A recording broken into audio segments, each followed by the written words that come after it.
యేసుక్రీస్తు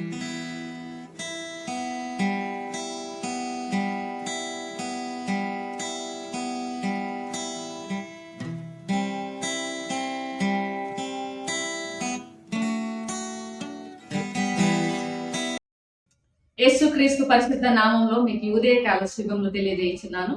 ఈ దిన ధ్యాన పట్టణము జకరియా గ్రంథము 6వ అధ్యాయం 12వ వచనము చదువుకుందాము. అతనితో ఇట్లనుము, సైన్యములకు అధిపతియగు యెహోవా సెలవిచ్చినదేమనగా, చిగురు అను ఒకడు కలడు, అతడు తన స్థలంలో నుండి చిగుర్చును, అతడు యెహోవా ఆలయము కట్టును. ఈ చిగురు అనే మాటలు, చిగుర్చును అనే మాట మనం ఇక్కడ చూస్తున్నాము. చిగురు, చిగుర్చును. ఎందుకు ప్రవక్త అయిన జకరియా ఈ మాటలని ఇక్కడ ప్రస్తావిస్తున్నాడు? ఎందుకు ప్రస్తావిస్తున్నాడు?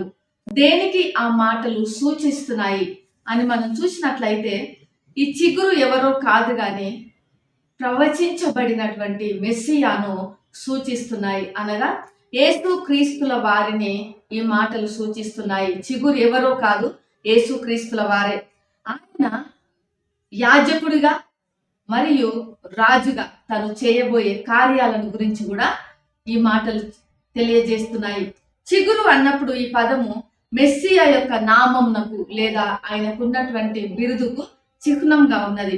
ఈయన మరి దావీదు యొక్క వంశమునకు చెందిన వాడుగా, అంటే ఇశ్రాయేలీలను ఏలిన రాజు అయినటువంటి దావీదు వంశమునకు చెందిన వాడుగా ఈ మాట సూచిస్తున్నది. ఆలయాన్ని కట్టును అనే మాట చూసినట్లయితే, ఈ చిగురు అను ఒకడు యెహోవా ఆలయమును కట్టును అనే వచనము ఎందుకు ఈ మాట ఇక్కడ రాయబడి ఉన్నది, ఎందుకు ప్రస్తావించబడింది అనగా, యేసు క్రీస్తుల వారు 2 పాత్రలను ఆయన పోషించబోతున్నాడు. ఒకటి రాజుగా, ఇంకొకటి యాజకునిగా. అయితే ఇక్కడ ఆయన ఎలాంటి ఆలయాన్ని కట్టును అంటే, భౌతికమైనటువంటి ఆలయం కాదు కానీ మరి దేవుని ప్రజల యొక్క ఆత్మీయ ఆలయమును పునరుద్ధరించుటకు ఇది సూచిస్తున్నది. యేసు ప్రభువుల వారు దేవాలయమును, ఆత్మీయ దేవాలయమును పునర్నిర్మిస్తారు మరియు ప్రజల యొక్క ఆత్మీయ జీవితమును ఆయన పునరుద్ధరించగలడు. ఇక్కడ మరి కేవలం ఆయన యాజకునిగా మాత్రమే కాదు కానీ రాజుగా కూడా తన పాత్రను పోషించగలిగినటువంటి దేవుడుగా ఉన్నాడు. ఎవరు యాజకత్వం చేస్తారు? మోషే ధర్మశాస్త్రం ప్రకారము లేవీలు మాత్రమే యాజకత్వము చేస్తారు. అయితే మరి ఈయన లేవీని కాకపోయినప్పటికీ, ఆయన లేవి వంశంలో పుట్టకపోయినప్పటికీ, ఆయన మరి దావీదు వంశమునకు, యూదా గోత్రమునకు చెందినవాడు అయినప్పటికీ కూడా ఆయన ప్రధాన యాజకుని పాత్ర పోషించాడు. ఎలానంటే, మరి నశించిపోతున్న మానవాళిని దేవుని యొద్దకు చేర్చుటకు, వారి యొక్క పాపములను మోసుకొని పోయిన గొర్రెపిల్లగా ఆయన సిలువలో బలి అయినాడు. మరి ఆయన బలి ద్వారా దేవునికి ప్రజలకు మధ్యలో ఆయన రిలేషన్షిప్, సత్సంబంధాన్ని ఆయన పునరుద్ధరించాడు, లేదా దాన్ని ఆయన నిర్మించాడు. ఆ సత్సంబంధాన్ని ఆయన కట్టినాడు. ఆ విధంగా మరి దేవునికి మానవాళికి మధ్యలో ఆయన సంధిని చేకూర్చాడు. అలానే రాజుగా ఆయన మన ఆత్మీయ జీవితాలను ఏలుతున్నాడు. మరి భౌతిక సంబంధమైన ఈ రాజకీయ నాయకుడిగా మాత్రమే కాదు కానీ ఆత్మీయ నాయకుడిగా ఆయన మన జీవితాలను ఏలేటువంటి, మరి గొప్ప పరిపాలన చేసేటువంటి రాజుగా ఉన్నాడు. ఈ ఉదయకాల సమయంలో యేసు ప్రభువుల వారు ఎంత గొప్ప దేవుడు అంటే, ఆయన ఒకే సమయంలో 2 పాత్రలను పోషించగలిగినటువంటి సామర్థ్యం కలిగిన దేవుడుగా ఉన్నాడు.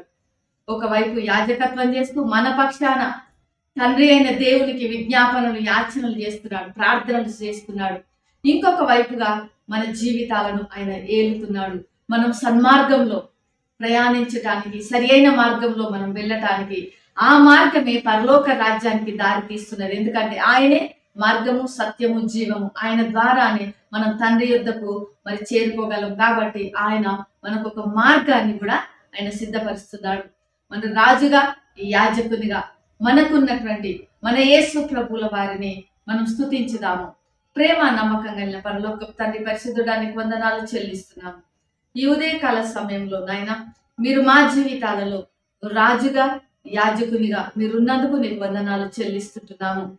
ఈ వీడియో వీక్షిస్తున్న బిడ్డలందరూ కూడా ప్రభా నీ తట్టు చూచుటకు నాయన నిన్ను వారి రాజుగా వారి యొక్క యాజకునిగా వారి జీవితాలలో కలిగి జీవించుటకు సహాయం చేయండి ప్రభా. నీవు చేసిన ఆ బలియాగము నా తండ్రి వారి జీవితాలలో అర్థం చేసుకుంటకు నీ కృపను చూపండి. వారిని ఆకర్షించుకునండి. పరిశుద్ధాత్మ దేవ నీకు వందనాలు చెల్లించి యేసు నామములో ప్రార్థిస్తున్నాము తండ్రి. ఆమేన్. దేవుడు మిమ్మల్ని దీవించును గాక.